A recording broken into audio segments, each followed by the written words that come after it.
Okay guys, so ito na yung part 4. Dito na ako excited kasi tatanggalin natin yung makina.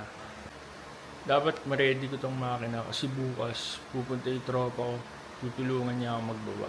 Ang nangyari dito sa makina ko, naka F44 na to dati tapos naka headers din. Tsaka yung BYP intake manifold. Pero pinarts out ko bigla kasi gusto ko mag-iba ng turbo. So yun, ganyan na siya ngayon. Halos wala na ring accessories na kakabit dito, yung compressor na lang.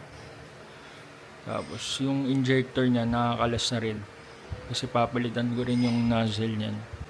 Yung apron din ito, gusto ko rin palitan. Meron na akong brand new. Tsaka yung dito sa headlight bracket, papalitan ko rin yan. Kasi lukot yan eh. Pinatungan lang ng pintura. Gusto ko rin mapinturahan ng maayos tong firewall.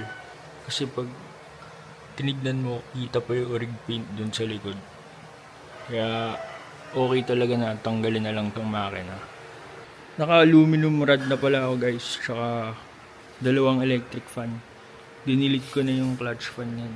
Okay, so yun na. Gawa na tayo guys. Kailangan tanggalin natin yung mga nakaharang.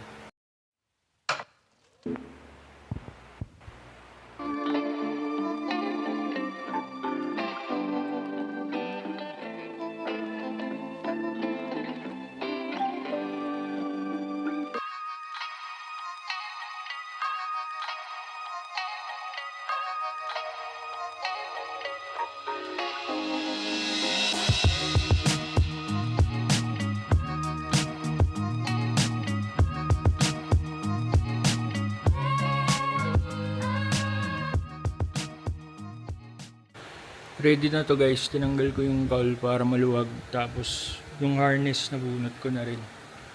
Kulang na lang yung freon, papasingaw ko para matanggal ko tong condenser. Matalsik ba yun boss? Oo, pag sobra.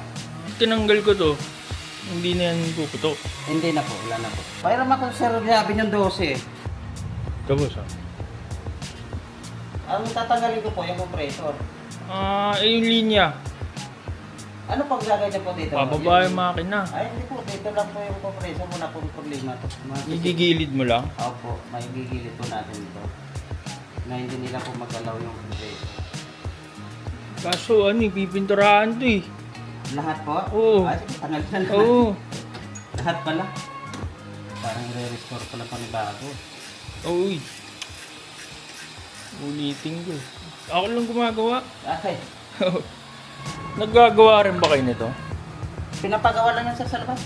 Kasi gusto ko ibayin yung korte. Nakaganon eh.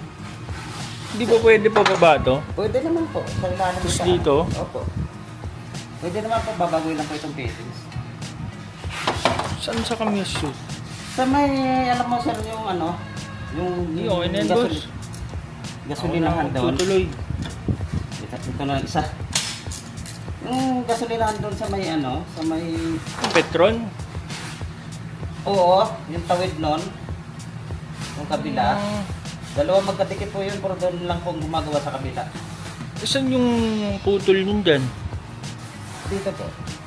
Puputulin nila yan. Oo, depende po kung saan, dito po. Tapos hihinangin. Oo, tapos hihinangan po yan. Magkano kaya yun? Ang hinang lang po doon, 200. Oh? Bawat isang hinang 200. Kada ikot.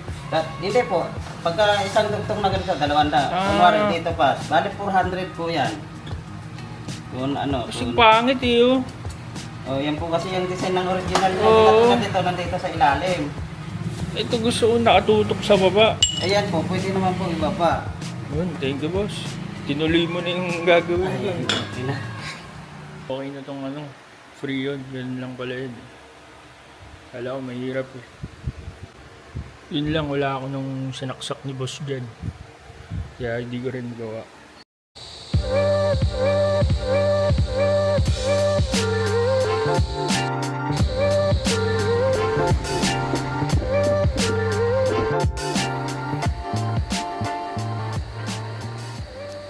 Tanggal ko na yung condenser. Tapos bukas na ulit.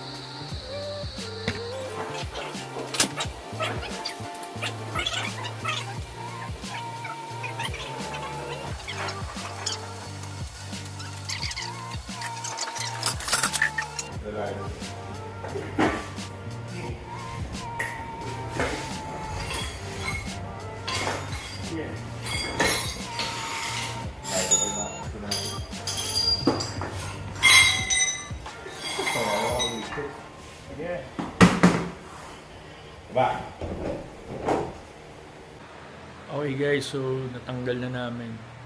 Kulang ko na lang mga bolt. Hindi ko malagay sa engine stand kasi yung stock bolt bitin. Kaya bibili muna ako. Ito yung tsura guys, yung bay napakadumi. Yan. Yan yung mga gusto ko ayusin, yung orange paint. Ito, kita rin dito. Basta ayusin ko lahat yan. Tapos yung harness, i-wire tack ko rin. Tapos sa makina naman guys, i-repaint ko lang yung block. Tapos linis lang din. Wala akong masyadong gagawin dito. Yung stroker pump lang, pati yung injector nozzle.